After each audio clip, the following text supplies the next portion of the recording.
Hello बच्चों, कैसे हो आप सभी। आई होप आप सभी मस्त होंगे, स्वस्थ होंगे और आपकी पढ़ाई बहुत बेहतरीन तरीके से चल रही होगी। आज की इस क्लास में मैं आपको पढ़ाने वाला हूं संघ टीनोफोरा, जो कि कक्षा 11 प्राणी जगत का एक टॉपिक है, एक फाइलम है। इसके बारे में मैं आपको डिटेल से एक एक पॉइंट समझाने वाला हूं ताकि आपके दिमाग में पॉइंट सारे सेट हो जाए। धीरे धीरे मैं पढ़ाऊंगा, आराम से आसानी से पढ़ाऊंगा, लेकिन एक एक बात आपको सॉलिड तरीके से समझाने की प्रयास करूंगा। चलिए, यहां पर हमने कुछ लाइनें लिखी हुई है, उस लाइंस के बारे में बात करेंगे। लेकिन उससे भी पहले अगर हम बात करते हैं तो जो संघ टीनोफोरा है, इसको और किन नामों से जाना जाता है उसकी हम बात करते हैं। देखो, अगर हम बात करते हैं जो संघ टीनोफोरा है, संघ टीनोफोरा को हम कहते हैं समुद्री अखरोट। क्या कहते हैं इसको हम कहते हैं समुद्री अखरोट।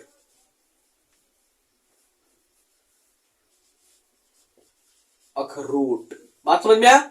संघ टीनोफोरा को क्या कहते हैं, समुद्री अखरोट कहते हैं, या फिर इसी को एक और नाम देते हैं, या फिर इसी को हम कंकत जैली के नाम से जानते हैं। क्या कहते हैं, कंकत जैली के नाम से जानते हैं। यानी कि अगर हम कहें इसको हम सी वॉलनट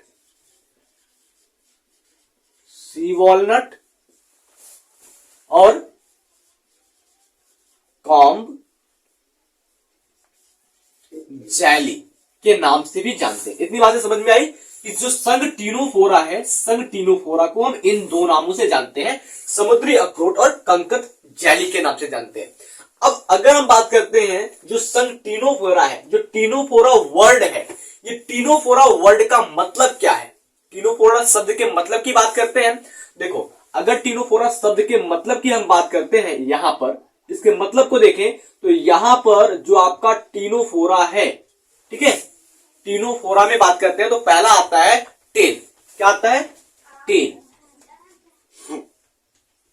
ATEN, ठीक है, टेन आता है। इस टेन का मतलब क्या होता है, इसका मतलब होता है कॉम्ब। क्या होता है, कॉम्ब। कॉम्ब का मतलब आपको पता है ना, कंघी होता है। कॉम्ब का मतलब कंघी यानी कि कंकत। उसके बाद अगर हम बात करते हैं तो जो दूसरा वर्ड है, दूसरा वर्ड होता है आपका फोरा। क्या होता है, फोरा।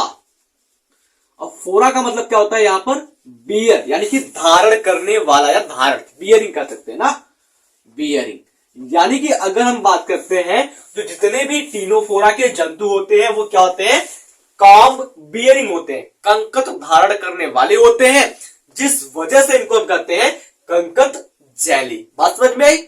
चलो आगे की अगर हम बात करते हैं तो यहां पर हमने दो लाइन लिखा हुआ है, इन दो लाइन के बारे में अच्छे से समझते हैं। देखो, अगर हम बात करते हैं जो संघ टीनोफोरा है, संघ टीनोफोरा को सबसे सीलेंट्रेटा में रखा गया था। ठीक है, संघ टीनोफोरा को सबसे पहले कहां रखा गया था, संघ सीलेंट्रेटा में रखा गया था। बात समझ में आया। उसके बाद क्या हुआ, एस सोल्टस नाम के एक वैज्ञानिक है जिन्होंने सीलेंट्रेटा संघ से इस टीनोफोरा को अलग किया और एक अलग संवर्ग में रख दिया। बात समझ में आई। आगे क्या है, उसके बाद हैशटैग ने क्या किया, टीनोफोरा नाम संघ बनाया। ठीक है, टीनोफोरा नाम के एक संघ का निर्माण किया, जिसके बाद से हम टीनोफोरा के जितने भी जंतु होते हैं सबको हमने संघ टीनोफोरा के अंदर पढ़ना शुरू कर दिया। अब अगर हम बात करते हैं यहां पर मेन पॉइंट जो आपका आता है, तो टीनोफोरा संघ के अंदर कितने जातियां हैं, कितनी स्पीसीज आती है। यानी कि अगर हम बात करते हैं number of species in Ctenophora phylum की बात करते हैं, इसकी बात करते हैं हम बात करते हैं जातियों की संख्या। ठीक है, इस संघ में जातियों की संख्या, इस संघ में जातियों की संख्या, जातियों की संख्या कितनी है, यानी कि बात करते हैं हम नंबर ऑफ स्पीसीज की।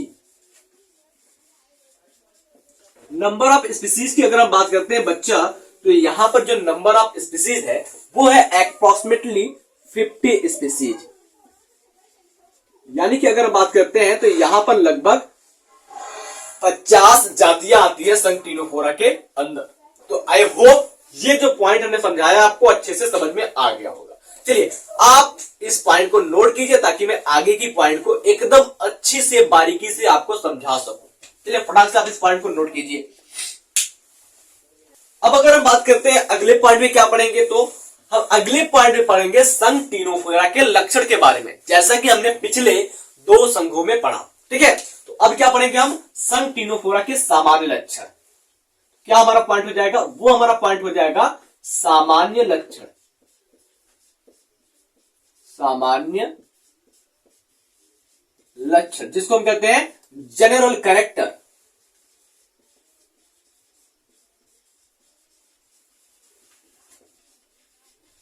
जनरल कैरेक्टर्स की बात करते हैं तो इसमें जनरल कैरेक्टर्स क्या आ जाएगा बेटा, उसको देखते हैं। तो पहले नंबर पर अगर हम सामान्य लक्षण की बात करते हैं तो पहले नंबर पर आपको पढ़ना होगा यहां पर इसका आवास, यानी कि इसके हैबिटाट के बारे में जानना होगा।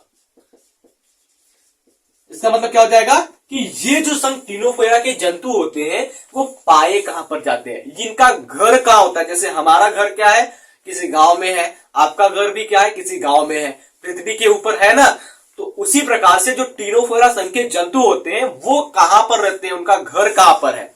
तो अगर हम बात करते हैं इनके आवास के बारे में तो सामान्यतः ये क्या होते हैं, समुद्री होते हैं। ठीक है, क्या होते हैं, समुद्री होते हैं, जल की सतह पर स्वतंत्र रूप से तैरते हैं। क्या होते हैं ये समुद्री होते हैं, ये समुद्री, ठीक है, ये समुद्री तथा जल के ऊपरी सतह पर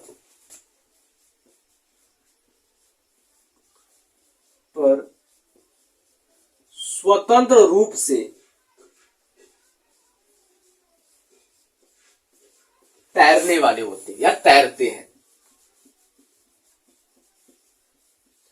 जल के ऊपरी सतह पर क्या करते हैं, ये स्वतंत्र रूप से तैरते हैं। बात समझ में आई, यानी कि जैसे अगर हम बात करते हैं, ये कोई मान लीजिए समुद्र हो गया, ठीक है, और ये जल का ऊपरी सतह हो गया।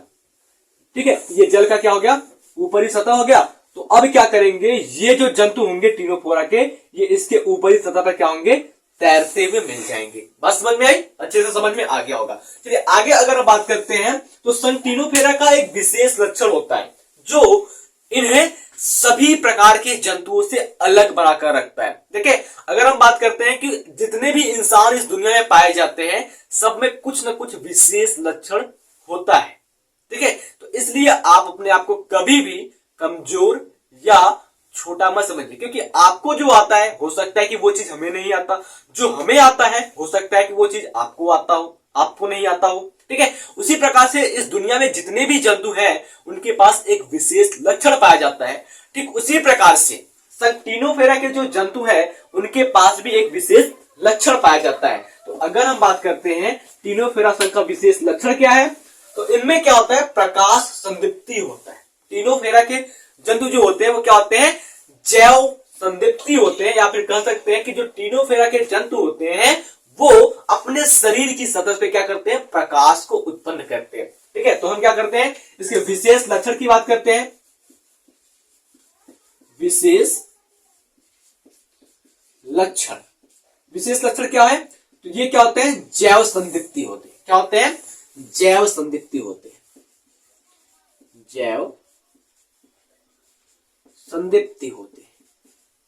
यानी कि हम बात करते हैं तो ये क्या होते हैं, बायोल्यूमिनस होते हैं।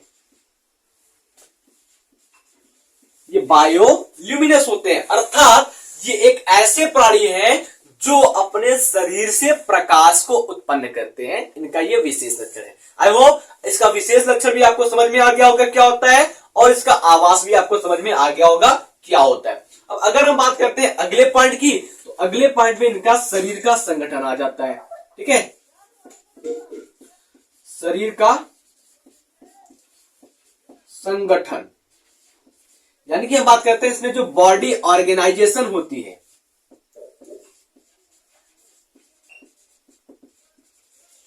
बॉडी ऑर्गेनाइजेशन जो होती है वो कैसी होती है। बॉडी ऑर्गेनाइजेशन की बात करते हैं तो इनके जो बॉडी का ऑर्गेनाइजेशन होता है, यानी कि इसमें शरीर का जो संगठन होता है वो कैसा होता है, तो इसमें ऊतक स्तर का संगठन पाया जाता है। क्या पाया जाता है, ऊतक स्तर का संगठन पाया जाता है। ऊतक स्तर का संगठन पाया जाता है, अच्छे से लिख सकते हैं, ऊतक स्तर का होता है। अब इसके बाद अगर हम बात करते हैं तो इसके पास एक विशेष और लक्षण है, क्या, कि इनमें उपांग जो होते हैं वो उपस्थित भी हो सकते हैं और अनुपस्थित भी हो सकते हैं। तो अगर हम अगले पॉइंट की बात करते हैं तो यहां पर मैं लिखता हूं कि इनके अंदर क्या होता है, उपांग जो होता है वो पाया भी जा सकता है और नहीं भी पाया जा सकता। अगर उपांग पाया जाता है तो कितने की संख्या में पाया जाता है, और नहीं पाया जाता तो बातें ठीक है कि पाया ही नहीं जाता। तो अगर हम कहें तो इसमें उपांग पाए जाते हैं, इनमें कंटिक उपस्थित होते हैं या अनुपस्थित होते हैं। ठीक है, बात करते हैं इनके उपांग की।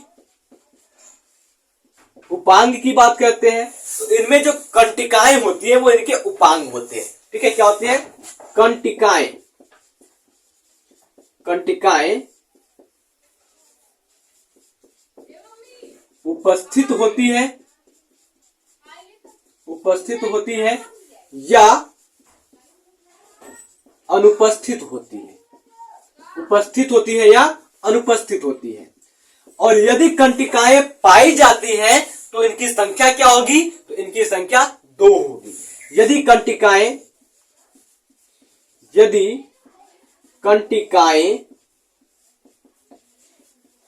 पाई जाती है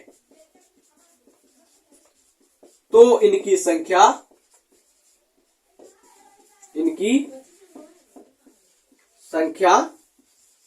2 होती है।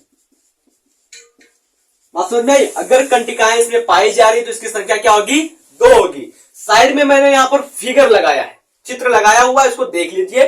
कंटिकाएं क्या होती हैं, एक जीव होगा, उसमें उसके बाहरी सतह पर से क्या होगा, 2 कंटिकाएं इस प्रकार से निकली होंगी और अगर वो पाई जाती है तो वो कहलाएंगे आपके उपांग, उसमें उपस्थित होता है। जैसे अगर हम एग्जाम्पल की बात करते हैं तो किसमें उपांग पाया जाता है, यानी कि कंटिकाएं किसमें पाया जाता है। तो उदाहरण की बात करते हैं तो उदाहरण में अगर हम बात करते हैं तो टीनोप्लाना नाम का एक जंतु होता है जिसमें कंटिकाएं पाई जाती हैं। बात किसकी करते हैं उदाहरण में, टीनोप्लाना। टीनोप्लाना नाम के जंतु में क्या होते हैं, कंटिकाएं पाई जाती है। तो आई होप इतनी बातें आपको समझ में आ गई होंगी, तो फटाक से आप इस पॉइंट को नोट कर लीजिए। ठीक है, आगे हम बात करते हैं तो अगले पॉइंट में क्या हो जाएगा, जैसे अभी हमने क्या पढ़ लिया, इसके शरीर के संगठन के बारे में पढ़ा। जैसे हमने हर संघ के जीवों के लक्षण में पढ़ा था, शरीर का संगठन, सम्मिति, जन्म स्तर की संख्या, देह प्रारूप, देह गुहा, देह भित्ति, खंडी भवन, पृष्ठ रज्जु, गमन, पाचन तंत्र, तंत्रिका तंत्र, संवेदी अंग, जनन और परिवर्धन। ठीक उसी प्रकार से हम इस टीनोफोरा संघ के जंतु में भी इन बातों को पढ़ेंगे। समझ में आया? चलिए आगे हम बात करते हैं। तो अगला जो हमारा हो जाएगा, इसमें सम्मिति कैसी होती है।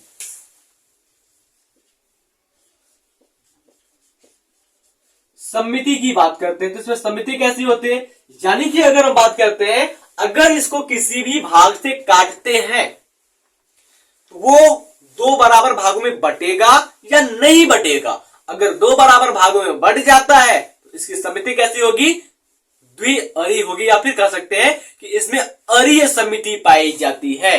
कैसी पाई जाती है, अरीय सम्मिति पाई जाती है, या फिर कर ले द्विअरीय। द्विअरीय यानी कि बात कर ले यहां पर सम्मिति जो होती है वो कैसी होती है, बाई रेडियल होती है।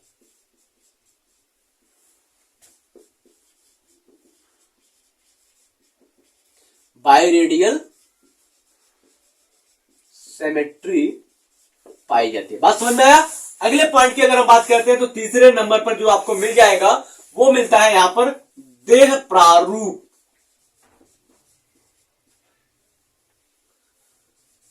देह प्रारूप जिसको हम कहते हैं बॉडी प्लान। बॉडी प्लान यानी कि इसमें जो देह प्रारूप, हमने आपको 3 प्रकार के देह प्रारूप बताया था। पहला जो बताया था कोशिका एकत्रीकरण यानी कि सेल एग्रीगेशन, दूसरा आपने बताया था आपको अंधकोश यानी कि ब्लाइंड सेक, तीसरा आपको बताया था हमने नलिका के अंदर नलिका यानी कि ट्यूब विद इन ट्यूब। तो यहां पर जो देह प्रारूप होता है वो अंधकोश वाला होता है। कैसा होता है, अंधकोश अंधकोश प्रकार का, अंधकोश प्रकार का यानी कि ब्लाइंड सैक टाइप का पाया जाता है। यानी कि यहाँ पर एक गुहा पाई जाती है और उस गुहा को नाम देते हैं जठरांत्र गुहा। क्या नाम देते हैं?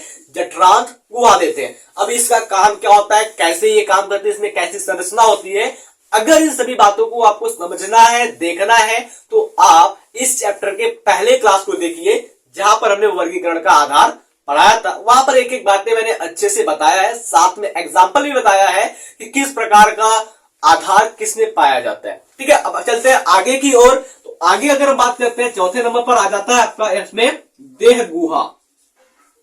देह गुहा जिसको हम कहते हैं बॉडी सिलोम। तो इसमें बॉडी जो सिलोम होता है वो कैसा होता है। अब अगर बात करते हैं सिलोम के बेसिस पर जितने भी एनिमल होते हैं उनको 3 भागों में बांटा गया है। कौन कौन सा? पहला बांटा गया है एसिलोमेट में, दूसरा बांटा गया है स्यूडोसिलोमेट में और तीसरा बांटा गया है सिलोमेट में। अगर हम बात करते हैं एसिलोमेट की, तो एसिलोमेट के अंदर पूर्ण रूप से सिलोम जो होता है वो नहीं पाया जाता।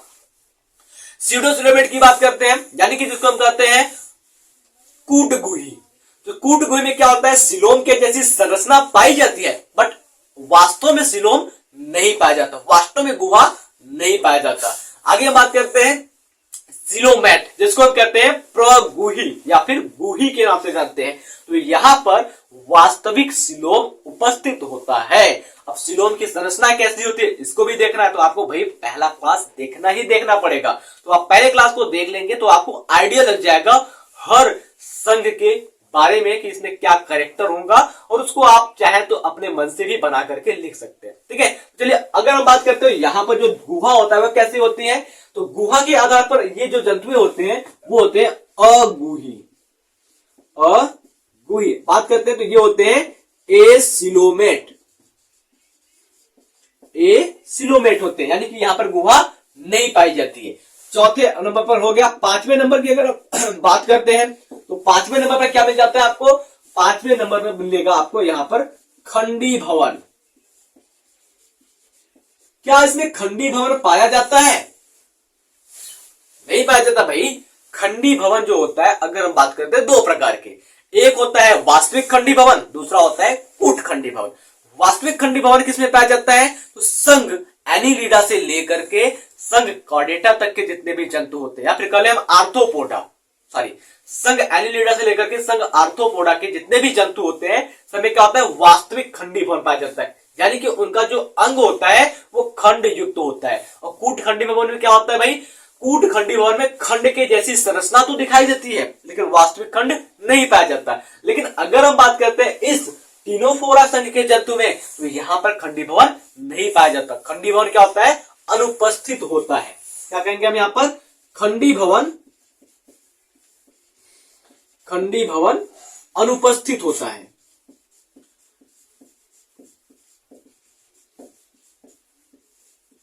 खंडी भवन अनुपस्थित होता है। बात समझ में आया?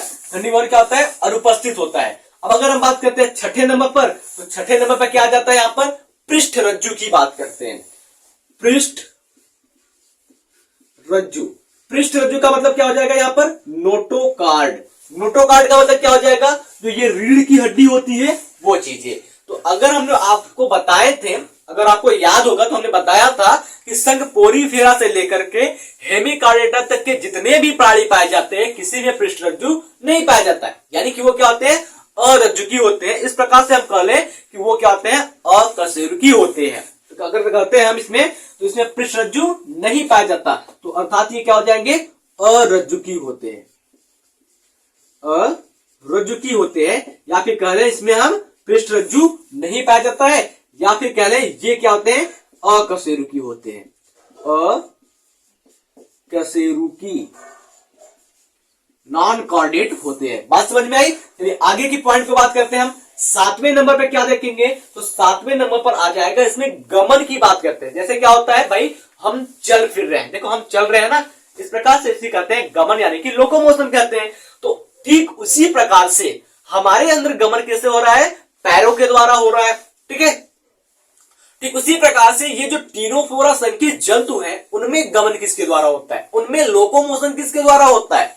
ठीक है, अगर हम सांस में बात करते हैं गमन की, जिसको हम कहते हैं लोकोमोशन, तो यहां पर लोकोमोशन क्या होता है भैया, इनके शरीर के बाह्य सतह पर पक्ष कशाभिकाओं के जुड़ने से बनती 8 कंकट पट्टिकाएं होती है। यानी कि अगर हम बात करते हैं, यहां फिगर में आप देख सकते हो कि इनके शरीर पर क्या होता है, पक्ष कशाभिकाओं के जुड़ जाने से क्या होता है, 8 कंकट पट्टियां बन रही है, ठीक है, और उन्हीं से क्या होता है, गमन हो रहा है। तो हम लिख सकते हैं कि शरीर की बाहरी सतह पर, शरीर की बाहरी सतह पर कंकट पट्टियां,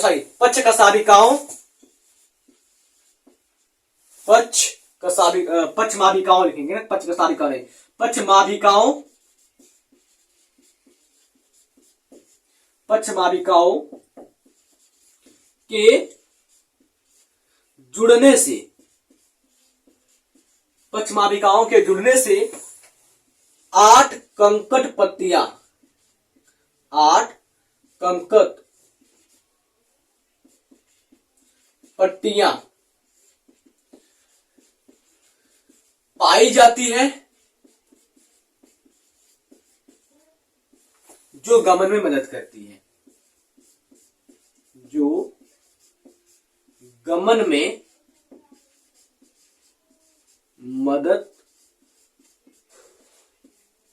करती है। तो इस प्रकार से अगर हम बात करते हैं तो इसमें गमन कैसे होता है, तो जो 8 कंकट पट्टिकां पाई जाती हैं, इनके द्वारा गमन होता है। बात समझ में आई, अच्छे से समझ में आ गया होगा। तो चलिए, अगर ये बातें आपको अच्छे से समझ में आ गई है तो बहुत भी अच्छी बात है। आप इन पॉइंट को नोट कर लीजिए ताकि अगले पॉइंट को मैं आपको बता सकूं।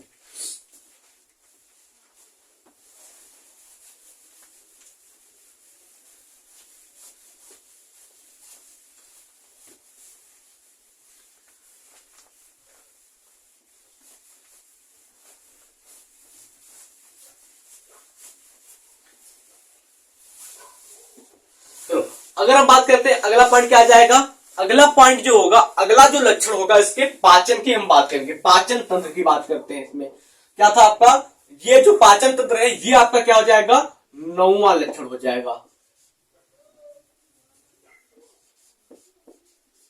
पाचन तंत्र, ठीक है, पाचन तंत्र की बात करते हैं, यानी कि डाइजेस्टिव सिस्टम की बात करते हैं भाई। तो यहां पर जो पाचन तंत्र होता है वो पूर्ण पाचन तंत्र उपस्थित होता है यहां पर। यानी कि हम बात करते हैं तो यहां पर मुख भी पाया जाता है और गुदा नाल भी पाया जाता है, जिस वजह से हम कहते हैं इसको, ये क्या होता है, इसे पूर्ण रूप से पाचन तंत्र पाया जाता है या पूर्ण पाचन तंत्र पाया जाता है। ठीक है, क्या होता है इसमें, पूर्ण पाचन तंत्र, पूर्ण पाचन तंत्र उपस्थित होता है। क्यों उपस्थित करते हैं आपके पूर्ण पाचन तंत्र है यहां पर, तो इसका सीधा सा जवाब है कि यहां पर मुख गुहा से लेकर के गुदा नार या गुदा द्वार जो होता है वो पाया जाता है, इस वजह से यहां पर पाचन तंत्र क्या होता है, पूर्ण होता है। अब दूसरी बात करते हैं, इसमें जो पाचन की क्रिया होती है वो कैसी होती है, पाचन ये कैसे करते हैं। ठीक है, अगर हम बात करते हैं इसमें पाचन ये कैसे करते हैं, पाचन कैसे करते हैं, इनमें जो पाचन होता है वो 2 प्रकार का होता है। एक होता है इसमें बाह्य कोशिकीय पाचन, बाह्य कोशिकीय पाचन, बाह्य कोशिकीय पाचन। दूसरा जो होता है वो होता है अंतः कोशिकीय पाचन, अंतः कोशिकीय पाचन, यानी कि हम कह लें extra cellular digestion, extra cellular digestion, ठीक है, और इंट्रासेलुलर डाइजेशन, इंट्रासेलुलर डाइजेशन।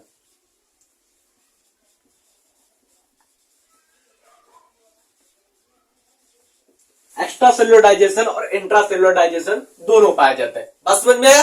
चलिए आगे की अगर हम बात करते हैं तो यहां पर हम बात करते हैं 10वें नंबर तंत्रिका तंत्र के बारे में, यानी कि इसके नर्वस सिस्टम की बात करते हैं।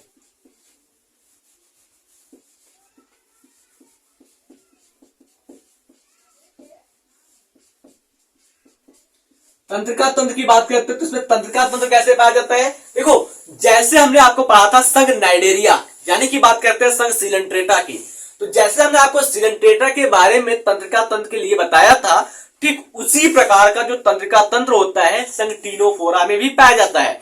अर्थात अगर हम बात करते हैं तो यहां पर निम्न कोटि की जालिका व तंत्रिका तंत्र उपस्थित होती है, लेकिन जो मस्तिष्क होता है जिसको हम कहते हैं केंद्रीय तंत्रिका तंत्र, सेंट्रल नर्वस सिस्टम की बात करते हैं, तो ये क्या होता है? पूर्ण रूप से अनुपस्थित होता है। बात समझ में आई? तो अगर हम बात करते हैं यहां पर क्या होता है, संघ नाइडेरिया के समान होता है। संघ नाइडेरिया के समान क्या हो जाएगा? तो यहां पर तंत्रिका तंत्र जो होता है वो निम्न कोटि का जालिकावत होता है। ठीक है, अगर हम बात करते हैं निम्न कोटि का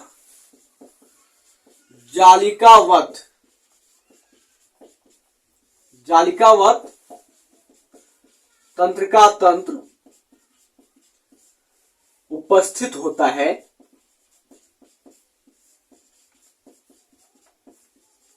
जालिकावत तंत्रिका तंत्र उपस्थित होता है, परंतु CNS जिसका नाम क्या है? सेंट्रल नर्वस सिस्टम, केंद्रीय तंत्रिका तंत्र अनुपस्थित होता है।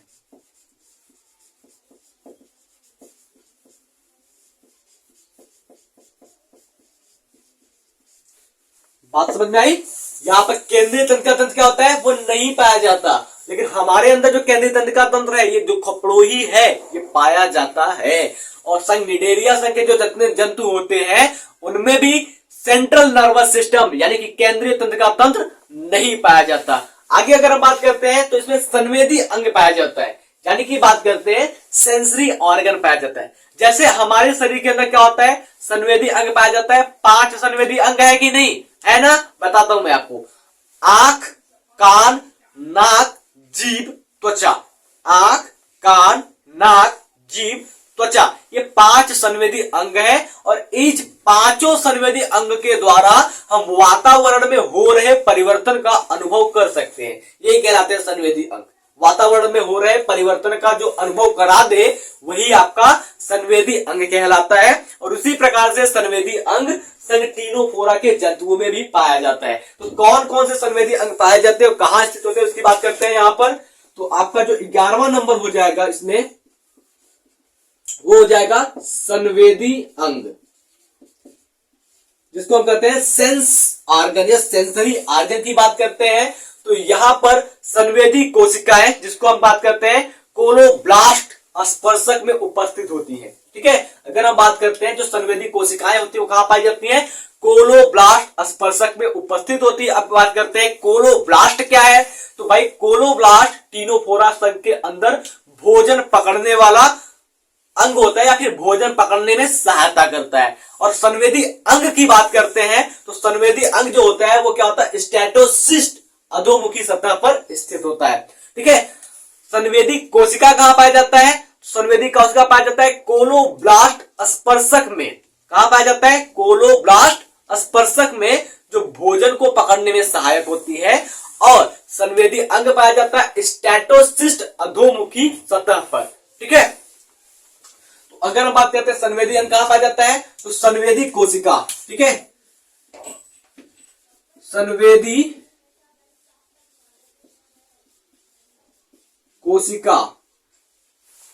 कोशिका कोलोब्लास्ट स्पर्शक में उपस्थित होता है। कहां पर? कोलोब्लास्ट स्पर्शक। हिंदी में भी नहीं नाम वही है, अंग्रेजी में भी वही है, कोलोब्लास्ट स्पर्शक। कोलोब्लास्ट स्पर्शक, कोलोब्लास्ट स्पर्शक में पाया जाता है, जो भोजन पकड़ने में सहायक होता है। जो भोजन पकड़ने में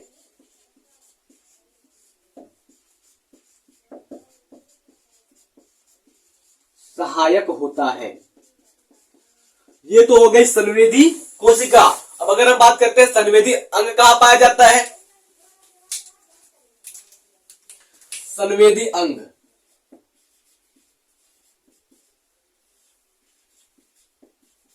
संवेदी अंग की हम बात करते हैं तो संवेदी अंग जो होता है वो स्टैटोसिस्ट अधोमुखी सतह पर पाया जाता है। हिंदी नाम अंग्रेजी नाम एक ही है, तो हम कहेंगे ये स्टैटोसिस्ट,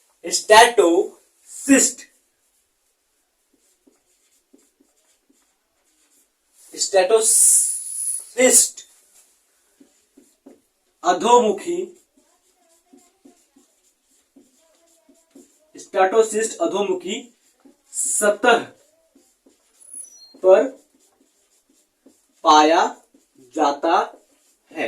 अब भाई हमने अभी आपको बताया कि संवेदी अंग का काम क्या होता है, तो वातावरण में होने वाले परिवर्तनों का अनुभव कराना या आभास कराना संवेदी अंग का काम है। ठीक, जो संवेदी अंग का काम हमारे शरीर के अंदर है वही काम इनके अंदर भी है। बात समझ में आया? संवेदी कोशिका कहां पाई जाती है, तो संवेदी कोशिका पाई जाती है कोलोब्लास्ट स्पर्शक में, जो भोजन पकड़ने के लिए मदद करता है, और संवेदी अंग जो होती है वो स्टैटोसिस्ट अधोमुखी सतह पर पाई जाती है। बात समझ में आया? तो अगर समझ में आ गई है तो अच्छी बात है, आप इस पॉइंट को नोट कर लीजिए, तब मैं आगे की पॉइंट को आपको बताता हूं। 3 पॉइंट और बचे हैं, तीनों पॉइंट को बता करके मैं आपको अच्छे से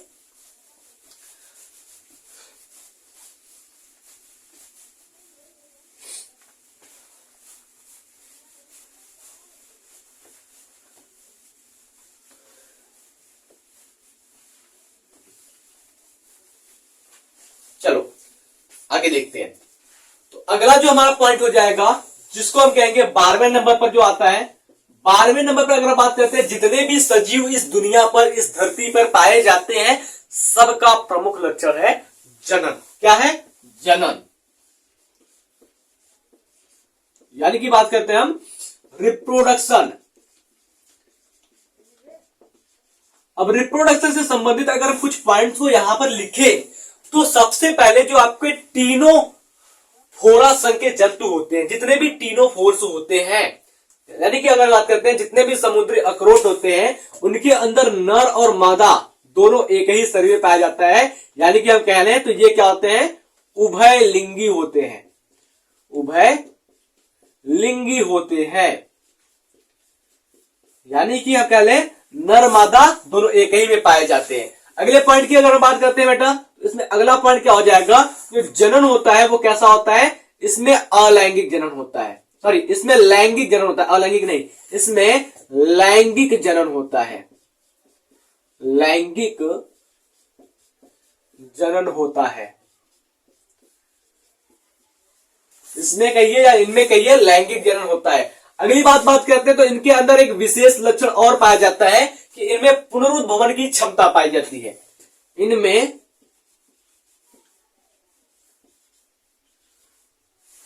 पुनरुद्भवन भवन, जिसको हम कहते हैं रीजेनरेशन की क्षमता होती है।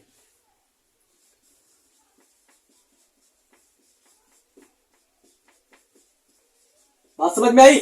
अब रीजनरेशन का मतलब क्या होता है बेटा, जैसे सपोर्टेड ये कोई जीव है, ठीक है, कोई भी जीव है, इसको अगर हम यहां से काट दें, चाहे यहां से काट दें, चाहे यहां से काट दें, जिस भाग से इसको हम काटेंगे वो क्या करेगा, वहीं से पूरा जीव बना लेगा। ठीक है, क्या बना लेगा? पूरा जीव बना लेगा। इस प्रकार से कहते हैं इसमें पुनरुद्भवन की क्षमता पाई जाती है। सबसे ज्यादा पुनरुद्भवन की क्षमता देखने को मिलती है आपको प्लेनेरिया के अंदर।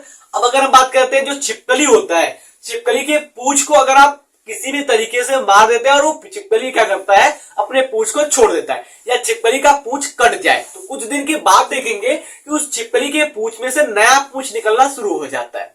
ये होता है पुनरुद्भवन। अगर हम बात करते हैं अपने इंसान के जो नाखून होते हैं भाई, नाखून के अंदर भी पुनरुद्भवन की क्षमता पाई जाती है। देखो नाखून अगर हम काट दें तो ये फिर से बड़े हो जाते हैं। ठीक है,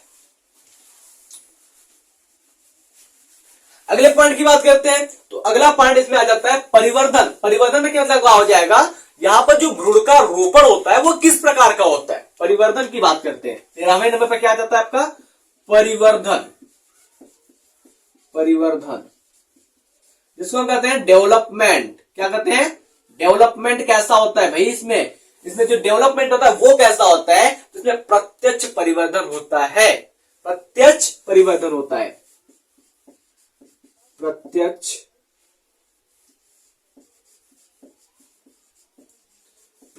परिवर्धन होता है। बात समझ में आया, प्रत्यक्ष परिवर्धन होता है। और एक अगर हम बात करते हैं सबसे इंपॉर्टेंट पॉइंट की बात करते हैं, तो उसमें जो परिवर्धन होता है प्रत्यक्ष, वो किसके रूप में होता है, देखो इसमें पाया जाता है एक लार्वा, ठीक है, इसमें क्या पाया जाता है, लार्वा पाया जाता है। या फिर हम कह लें टीनोफोरा संघ के लार्वा को क्या कहते हैं, तो इसको हम कहते हैं सीडीपीड। क्या कहते हैं, सीडीपीड लार्वा के नाम से जानते हैं। क्या कहते हैं इसको भाई, हम कहते हैं इसको सीडीपीड, सीडीपीड लार्वा कहते हैं।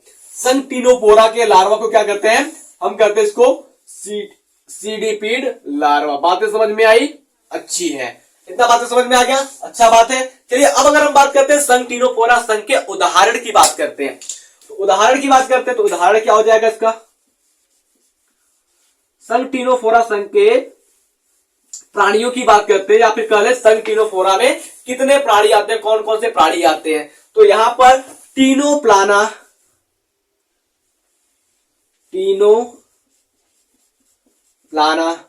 एक ये हो गया, टीनोप्लाना ये हो गया। टीनोप्लाना के बारे में मैंने अभी आपको पहले भी बताया, ठीक है। दूसरा क्या हो गया, हर्मीफोरा, दूसरा क्या हो गया, हर्मीफोरा,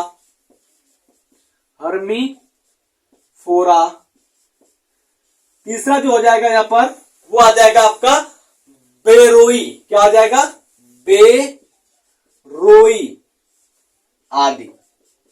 सर टीनोफोरा संघ के प्रमुख उदाहरण में क्या आ जाएगा आपका, टीनोप्लाना, हर्मीफोरा, बेरोई। बात समझ में आई, अच्छी है। अब अगर हम बात करते हैं यहां पर एक विशेष पॉइंट की बात करते हैं, यहां पर आप नोट करके लिख सकते हैं।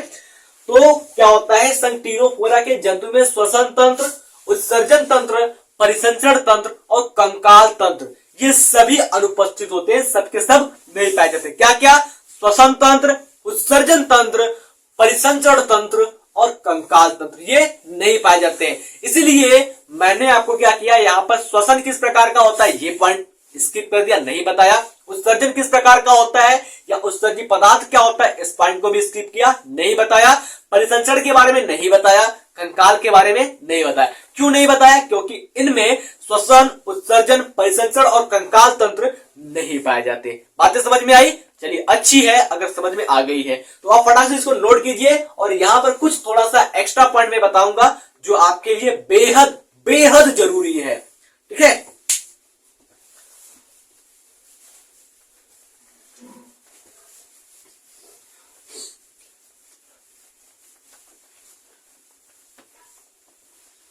आगे देखो, आगे अगर हम बात करते हैं तो संघ टीनोफोरा के वर्गीकरण की बात कर लेते हैं। वर्गीकरण यानी कि बात करते हैं इसके क्लासिफिकेशन की। अब इनके लक्षणों के आधार पर संघ टीनोफोरा को दो भागों में बांट दिया गया। कितने भागों में, संघ टीनोफोरा को दो भागों में बांट दिया गया। अब कौन कौन से दो भाग है, उनका नाम और उनके लक्षण को भी हम बताएंगे। सबसे पहले जो आपका आ जाता है वो आता है ट्यूनिलेटा। क्या आता है, टेंटाक्यूलेटा, ट्यूनिलेटा नहीं, टेंटाक्यूलेटा और न्यूडा, टेंटाक्यूलेटा और न्यूडा। अगर हम बात करते हैं तो क्या आ जाता है, पहला टेंटाक्यूलेटा, बड़ा सा लिखूं ताकि आपको अच्छे से दिखे, टेंटाक्यूलेटा, पहला क्या है, टेंटाक्यूलेटा। दूसरा जो है आपका वो है न्यूडा, टेंटाक्यूलेटा और न्यूडा। अब अगर हम बात करते हैं इन दोनों के क्या लक्षण है, कैसे हम पहचानेंगे कि कौन सा टीनोफर आपका टेंटाक्यूलेटा में आएगा और कौन सा न्यूडा में आएगा। अब ये देखो टेंटाक्यूलेटा वर्ग है और न्यूडा भी क्या है, वर्ग है। टेंटाक्यूलेटा वर्ग और न्यूडा वर्ग में इसको विभाजित किया गया। किसको, संघ टीनोफोरा को। अब अगर बात करते हैं इसके लक्षण की, तो लक्षण में क्या आ जाएंगे, कैरेक्टर्स की बात करते हैं तो पहला जो लक्षण होता है ये कि इसमें कंटिकाएं जो होती हैं, ठीक है, कंटिकाएं जो होती है वो टेंटाक्यूलेटा में पाई जाती है। कंटिकाएं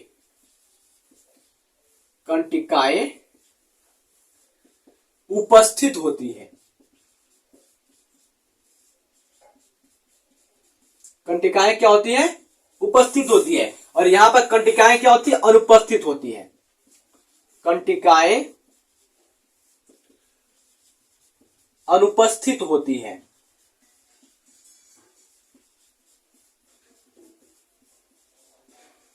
कंटिकाएं अनुपस्थित होती है। आगे अगर हम बात करते हैं तो अगला क्या हो जाएगा कि अगर इसमें बात करते हैं जो स्टोमेडियम होता है, क्या होता है? स्टोमेडियम।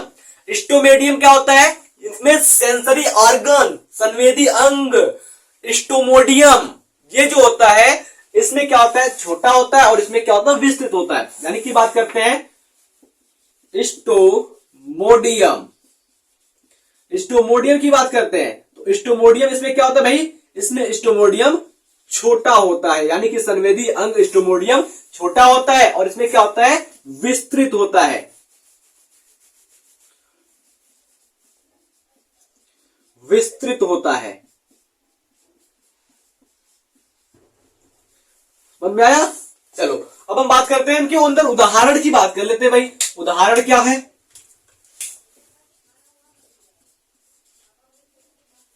उदाहरण की बात कर लेते हैं। तो उदाहरण में बात करते हैं आपका जो इसमें टीनोप्लाना होता है, टीनोप्लाना, ये टीनोप्लाना। दूसरा हार्मीफोरा। टीनोप्लाना और हार्मीफोरा जो टीनोफर्स है, यानी कि टीनोफोरा संघ के जंतु है, वो आपके टेंटाक्यूलेटा वर्ग में आएंगे। उसके बाद हमने एक और बताया था बेरोई।